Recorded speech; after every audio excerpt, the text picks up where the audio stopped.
میرے لورز بھی ہیں, میرے ہیٹرز بھی ہیں. یہ عزت اللہ کی طرف سے ہے. کسی کی ذلت ہے تو وہ اللہ کی طرف سے ہے. ان کے لیے ضرورت ہے کہ نوک نوک کہ ہم نے جو کچھ بھگتنا تھا, جو کچھ بیڈ ٹائم جو بھی ہم نے دیکھنا تھا وہ دیکھ چکے ہیں.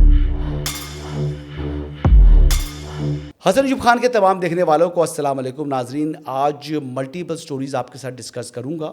یقینی طور پر سیلاب اور اس کی تباہ کاریوں کے اوپر بھی بات کریں گے, لیکن اس سے پہلے ایس سی او کے بعد آج جو چین ہے اس کی سیلیبریشنز ہیں, جو جاپان سے انہوں نے جنگ جیتی, اور آج اس کی 80ویں جو ہے وہ سیلیبریشنز ہو رہی ہیں. اور اس موقع کے اوپر جو پرائم منسٹر آف پاکستان ہیں ان کو خصوصی شرکت کی دعوت دی گئی. اب پاکستان کا جو انٹرنیشنل سٹیچر ہے اور ڈپلومیٹکلی پاکستان کی جو امپورٹنس ہے وہ اس وقت گلوبلی اس کو ریکگنائز کیا جا رہا ہے. اس صورتحال پر جو ہندوستان ہے اس کے اندر صف ماتم بچ چکا ہے. آپ یہ دیکھ لیں کہ اس وقت ایک طرف پریزیڈنٹ پیوٹن ہیں, پھر وہ نارتھ کوریا کے پریزیڈنٹ ہیں, جو چائنیز پریزیڈنٹ موجود ہیں, تو یہ ویژولز بڑے سٹرونگ ہیں. یہ ایک نئی تاریخ رقم ہو رہی ہے کہ پاکستان کا اس سے پہلے کبھی پاکستان کو یہ وقار حاصل نہیں ہوا. پاکستان کا کبھی اتنا قد جو ہے وہ انٹرنیشنلی بلند نہیں ہوا, لیکن الحمدللہ معرکہ حق کا فاتح ہے پاکستان, اور ہندوستان جو ہے وہ اب اس کے لیے ہزیمت آئے روز اس کو سمیٹنی پڑ رہی ہے. کچھ لوگ آج بھی سوشل میڈیا کے اوپر جس طرح کی گھٹیا گفتگو کر رہے ہیں کہ ظاہری بات ہے کہ جو ہائٹ جو ہے وہ ہمارے پرائم منسٹر کی زیادہ نہیں ہے, تو کچھ لوگ چل رہے تھے, he was in a second row, but وہ دکھائی نہیں دیے. جب وہ پرائم منسٹر آپ کو دکھائی نہیں دیے تو انہوں نے کہا جی کہ شہباز شریف کدھر ہیں, اور اس قسم کی گھٹیا قسم کی زبان شروع کر دی.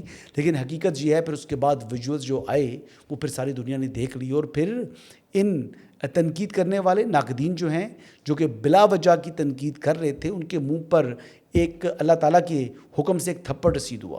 آپ یہ دیکھیں کہ اس وقت ہندوستان کے اندر صف ماتم بچھا ہوا ہے, کیونکہ اپنے ہی لوگ ہندوستان کے وہ تنقید کر رہے ہیں انڈیا کے اوپر کہ پاکستان کوئی بڑی مارکیٹ نہیں ہے پاپولیشن وائز اگر if we compare it with India, اور پاکستان کے پاس کوئی ایسی پروڈکٹس بھی نہیں ہے کہ جو دنیا پاکستان سے خریدے, لیکن اس کے باوجود پاکستان کو اہمیت مل رہی ہے اور ہندوستان کو کوئی اہمیت نہیں مل رہی.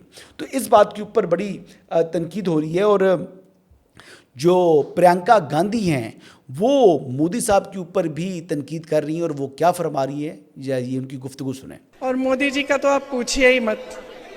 مودی جی کا کیا کہنا, دیش کے پہلے ایسے پردھان منتری ہیں جو پرماننٹ اپنی ہی پیڑا میں پریشان رہتے ہیں.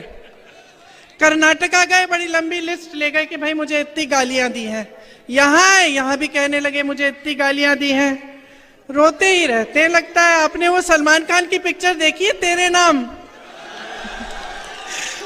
اس میں سلمان خان شروع سے انت تک روتے ہی رہتے ہیں.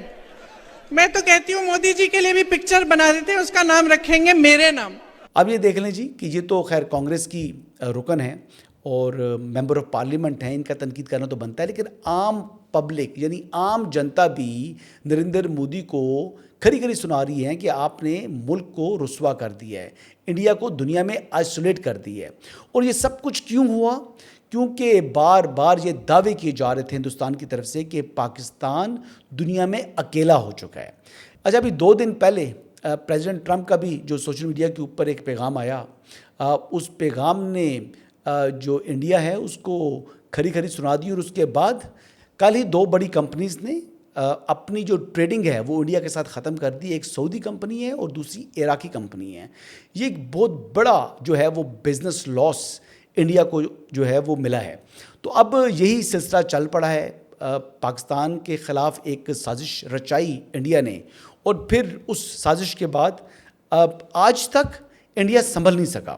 اچھا, یہ چین کی جو جاپان کے اوپر فتح تھی اس کے بعد آج کی جو پریڈ ہے, اس پریڈ نے ویسٹ کو کم از کم چائنا نے اپنا مسل بھی دکھا دی ہے. چائنا نے اپنی جو دفاعی صلاحیت ہے اس کا بھی شو آف کیا ہے, شو آف پاور کر رہی ہے. چائنا نے اپنی جو ایڈوانسمنٹ ہے ان فیلڈ آف ڈیفنس وہ بھی دکھائی ہے. اور جو آج کے اسٹرانگ ویژولز دیکھے ہیں, اس کے بعد یہ کہنا کیا درست ہوگا کہ امریکہ دنیا کی واحد سپر پاور ہے, یہ فیصلہ جو ہے یہ میں عوام پر چھوڑتا ہوں.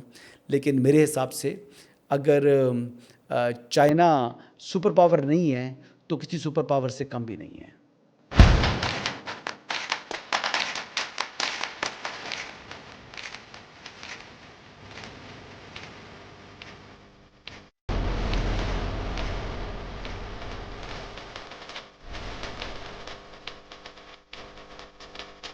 آگے بڑھتے ہیں جی. اب لوکل ڈومیسٹک بات کرتے ہیں, اور ڈومیسٹک بات کرتے ہیں جی کہ مولانا فضل الرحمان کے اوپر تنقید کی علی امین گنڈا پور نے, اور ان سے متعلق نامناسب الفاظ ادا کیے تھے. تو پھر اس کا جواب کل ہی مولانا جو فضل الرحمان کے صاحبزادے ہیں مولانا اسد, انہوں نے جواب دیا, اور انہوں نے جو علی امین خان ہیں وزیر اعلیٰ خیبر پختونخوا, ان کو اسٹیبلشمنٹ کا اعلی کار قرار دے دیا کہ تم سیکٹر کمانڈر کے وزیر اعلیٰ ہو, تم اسٹیبلشمنٹ کے وزیر اعلیٰ ہو, تم فوج کے وزیر اعلیٰ ہو, اور میرے دعوے کو رد کیا جائے, میں ہر محاذ پر اس دعوے کو سچا ثابت کرنے کے لیے تیار. اچھا, یہاں تک معاملہ رکتا نہیں ہے جی. میں تو کبھی ان کو کبھی ڈسکس نہیں کرتا, لیکن یہ دو ٹک ٹاکر خواتین ٹائپ ہیں, وہ موجود ہوتی تھیں زمان پاک کے اندر. مریم نواز شریف صاحبہ کے اوپر تنقید کرنے کی ان کی عادت تھی. اس ٹائم تو لوگ بڑی پذیرائی مل رہی تھی.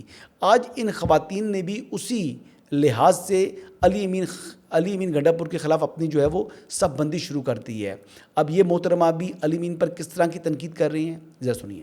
ملاقات کے لیے بلایا ہے, لیکن ہر بار آپ کی طرف سے ایک بات کہی جاتی ہے کہ جی سپریم کورٹ کے اندر یا ہائی کورٹ کے اندر درخواست جمع کروا دیجیے. جب آپ جانتے ہیں کہ وہاں سے آپ کو ریلیز نہیں ملے گا یا ملاقات کے لیے اجازت نہیں ملے گی, تو آپ اپنا پورا پروٹوکول لے کر ڈیالہ کے باہر کیوں نہیں جاتے ہیں, وہاں پہ اجلاس کیوں نہیں لگاتے ہیں, آپ کیوں کوشش بھی نہیں کرتے ہیں. ہم آپ سے نتیجہ نہیں مانگتے, ہمیں معلوم ہے کہ سسٹم جو ہے کنٹرول ہے, لیکن آپ یہ ثابت کیوں کرتے ہیں کہ آپ بھی کنٹرول ہیں. تو اگر آپ کنٹرول نہیں ہے, آپ کسی کے کہنے پہ کام نہیں کرتے ہیں, تو آپ کو عمران خان کے بار بار بلائے بغیر بھی ہر بار جب جمعرات کا دن ہوتا ہے یا منگل کا دن ہوتا ہے, آپ کو اپنے پارلیمنٹیرینز کو لے کر اڈیالہ کے باہر جو ہے وہ پہنچنا چاہیے. اگر آپ سب لوگ کے پی سے اپنی گاڑیوں کا قافلہ لے کے مرزا فریدی کے فارم ہاؤس میں لاہور آ سکتے ہیں, تو آپ اڈیالہ کے باہر بھی پہنچ سکتے ہیں. اڈیالہ کا راستہ جو ہے وہ پشاور سے کم ہے لاہور کی نسبت. اب یہ دیکھیں جی کہ علی امین خان گنڈا پور کے جو حالات ہیں وہ خاصے جو ہے وہ خراب ہوتے دکھائی دے رہے ہیں. ایک طرف انہوں نے جو کالا باغ ڈیم کی بات کی, تو پھر کالا باغ ڈیم کے اوپر ان کی جماعت کے اندر سے ہی تنقید شروع ہو پڑی.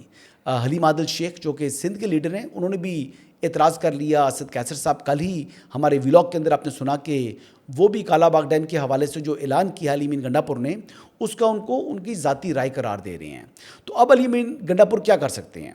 علی امین گنڈا پور صاحب کیا سنجیدہ تھے, یا میں نے تو کل ہی کہہ دیا تھا کہ علی امین صرف اپنی جو ہے وہ سیلف پروجیکشن چاہتے ہیں. تو اب ان کو وہ کیا کر سکتے ہیں عملی طور پر؟ اگر وہ اپنی سنجیدگی دکھانا چاہتے ہیں تو ایک ریزولوشن کم از کم اپنی اسمبلی سے پاس کر کے تو دکھائیں. آپ وزیر اعلیٰ ہیں تو کم از کم آپ ایک جو قرارداد ہے کالا باغ ڈیم کے حق میں وہ تو منظور کروا سکتے ہیں. اگر نہیں کروا سکتے تو پھر اس کا مطلب ہے کہ کھوکھلے نعرے ہیں, اور اگر آپ یہ ایفرٹ ہی نہیں کرتے تو اس کا مطلب یہ ہے کہ صرف آپ نے سیلف پروجیکشن کے لیے یہ بات کی ہے. آگے بڑھتے ہیں جی. آگے بات کرتے ہیں سیلاب کی, اور سیلاب نے جو ہے وہ اپنی تباہ کاریاں جاری رکھی ہوئی ہیں. اور اس موقع کے اوپر جب اس وقت جو سیلابی پانی ہے وہ جنوبی پنجاب کو ٹارگٹ کر رہے ہیں. اب ملتان کا دورے کے دوران جب وہ وہاں گئے تو ظاہری بات ہے کہ کیمپس میں پنجاب حکومت اپنی میکسیمم ایفرٹس کر رہی ہے لوگوں کو سہولیات فراہم کرنے کے لیے, لیکن پھر بھی وہ ناکافی ہے. تو قاسم گیلانی صاحب نے ایک تو شکریہ ادا کیا مریم نواز شریف صاحبہ کا, اور ساتھ ساتھ انہوں نے چند درخواستیں بھی کی. انہوں نے کہا کہ یہ چیزیں جو ہیں اگر یہ پنجاب حکومت پوری کر دے تو اس حوالے سے بھی مریم نواز شریف نے اپنی یقین دہانی کرائی ہے. لیکن اس کے ساتھ ساتھ ان کے دورے کے دوران جہاں جہاں وہ جاتی ہیں بڑے اسٹرانگ ویژولز اور تصاویر آ رہی ہیں. مریم نواز شریف صاحبہ جو سیلاب متاثرین ہیں ان کے ساتھ گھل مل گئی ہیں. یہ دکھاتی ہیں کہ جناب یہ آپ کا درد نہیں, یہ میرا درد ہوتا ہے. بالکل یہ دکھاوا ہی ہوتا ہے, لیکن بات یہ ہے کہ ایٹ لیسٹ اس سے ایک اچھا پیغام جاتا ہے. یہ اسلامی روایات بھی ہیں کہ جب آپ حکمران ہیں تو لوگوں کی مصیبت کو آپ اپنی مصیبت سمجھیں اور لوگوں کی پریشانی کو اپنی پریشانی سمجھیں. دیکھیں کسی کو گلے لگا کر دو اچھے میٹھے بول بولنا ہی اس کے آدھے سے زیادہ غم کو جو ہے وہ دور کر دے گا, اور یہی کیا مریم نواز شریف صاحبہ نے. بچیوں کے ساتھ مل رہی ہیں, بزرگ خواتین کو مل رہی ہیں, لوگوں کی داد رسی کر رہی ہیں, اور یہی ہوتا ہے حق حکمرانی وہ ادا کر رہی ہیں. تو یہ میرے خیال سے one must appreciate the way Maryam is basically doing efforts اس ایشو کے دوران جب اتنی بڑی تباہ کاریاں ہو رہی ہیں. آگے سیلاب کے حوالے سے بات کروں تو سندھ حکومت کی جانب سے